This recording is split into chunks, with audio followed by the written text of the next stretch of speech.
Greetings and welcome to Sonic Odyssey, the music video channel dedicated to bringing you the last 5 decades or so of music in review and discussion format. Before we dive into today's music, let's get the housekeeping out of the way. Please be sure to like, share, and subscribe to the video channel so you can stay up to date with all things Sonic Odyssey. You can share the video by clicking the share button. You can share through social media networks such as Facebook and Twitter. And also by clicking like, you allow other people to also have a chance to see the video. So please, if you enjoy what you see, please click like. And if you would be so kind, please consider visiting my Patreon page. There is a link in the show description directly below the video. So that's the housekeeping out of the way. Today we're looking at a band that has existed for almost 5 decades. The band is from, originally from Hamburg, Germany, but formed by Britishmen. The band's name is Nektar, and the album we'll be looking at eventually here today is called Journey to the Center of the Eye. It was their first album released in 1971. They formed in Hamburg, Germany, or Hamburg, West Germany, in 1969. The lineup at the time of their start, at the beginning of their career, consisted of Roy Albrighton on guitars and lead vocals, Alan Freeman on keyboards, Derek Moore on bass, Ron Howden on drums, Mick Brockett and Keith Walters on lighting and special effects. It's worth noting that these latter two didn't actually contribute musically or sonically or compositionally to the music itself, but they are given full credits as band members on the album. Their primary contribution, one assumes, would be in their stage performances and their live concert shows, providing the lighting and the special effects during the show. So it's an unusual thing for non-musical or vocal contributors to be listed in the credits, but it wasn't unprecedented, and it just is an uncommon thing, but they are given full credit. Journey to the Center of the Eye is the first album they released, and they released it in 1971. Though subdivided into 13 pieces, it actually is one entire song from beginning to end. It's a continuous piece of music, which clocks in at roughly 41 minutes long. Since we're talking about a time long before CDs came into existence, the album, of course, had a side A and a side B, and the ending of side A continued into the beginning of side B. They took 100 seconds from the end of side A and carried those 100 seconds over to the beginning of side B, so there would be continuity in the listening for the listener. Journey to the Center of the Eye is a rock opera concept album which primarily tells the story of an astronaut who is on his way to Saturn when he is intercepted by alien beings who take him to their galaxy and show him great wonders and enlighten him. The opening track of the album, simply entitled Prelude, clocks in at about 1:30, and it's just that, an introduction to the music. It's an instrumental piece, and much of side A is instrumental. The second track is entitled Astronaut's Nightmare, and we're going to give a little bit of a listen to that now.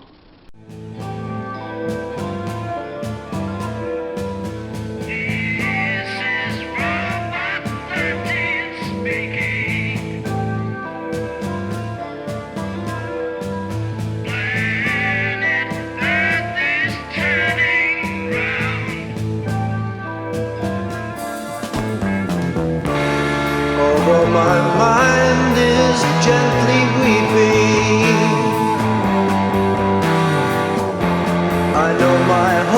is coming too.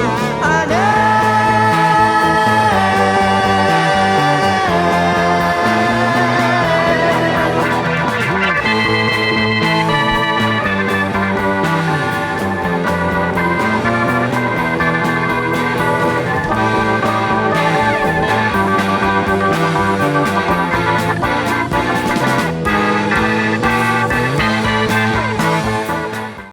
Astronaut's Nightmare sees the protagonist leaving the Earth, rocketing away from the Earth on a mission to Saturn as the Earth is on the precipice of nuclear war. As the songs continue, the story continues with our protagonist being picked up by these aliens who bring him to their galaxy, and this goes on through a few of the songs. Much of side A is instrumental and therefore it relies heavily on the listener's understanding of the atmospheric performance to follow the story and to get the gist of what's happening. Eventually, on side B, the protagonist is overwhelmed by what he has seen, and detrimentally so, to the point where he wishes to see no more and know no more.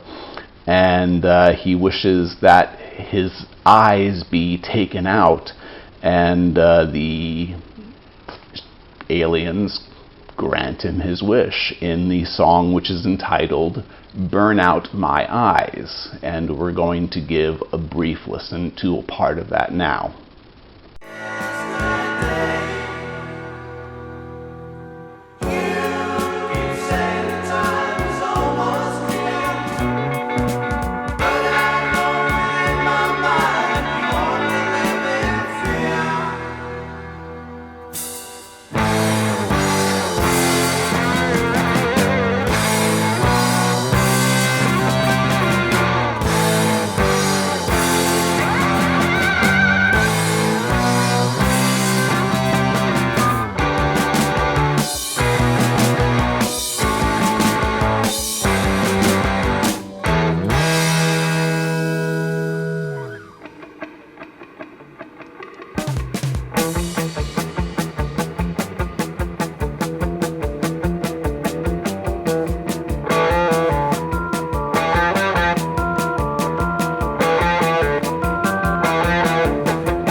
Now seeing only with his mind, the protagonist is able to see more clearly and more vividly than he had before. He's given a vision of wonder and beauty beyond belief, and suddenly he sees, just hanging there in space, this enormous, shining, brilliant eye, the great eye. He enters the eye and gains new insight into harmony and beauty, and eventually he must return to the Earth where war is about to take place and possibly destroy the planet. And that brings us to the close of the album, the closing track of which is Death of the Mind.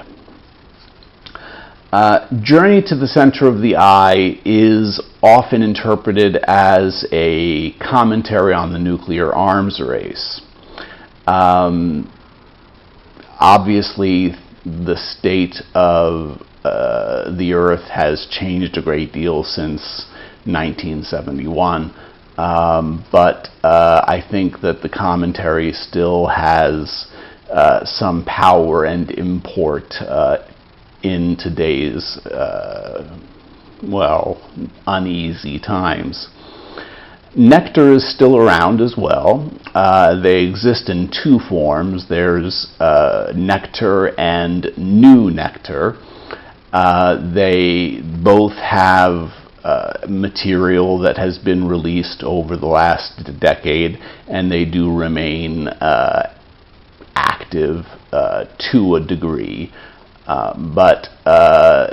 Their catalog is not voluminous, but the number of members who have been in the band over the period of the past 5 decades it's an incredible list. So many people have been a part of the band and gone on the journey with them. Their progressive psychedelic music has often been compared with contemporaries such as Pink Floyd or Yes. They are certainly worthy of such comparison. They are a marvelous progressive rock band, especially in their early years. Their latter music tended more toward a more mainstream style of progressive music, but their earlier efforts were much more psychedelic, much more spacey and adventuresome.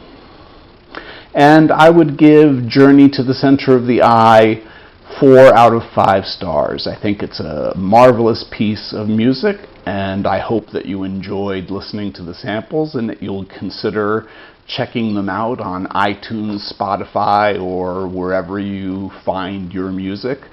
They're definitely worth checking out and listening to, and it certainly is something that should be enjoyed in just one sitting. It's again just 41 minutes long, so you can sit down, relax, and enjoy just how the song unfolds over you. So I hope you enjoyed the video, and I hope you enjoyed the music. And until next time, have a great day. Peace. Take good care. Bye-bye.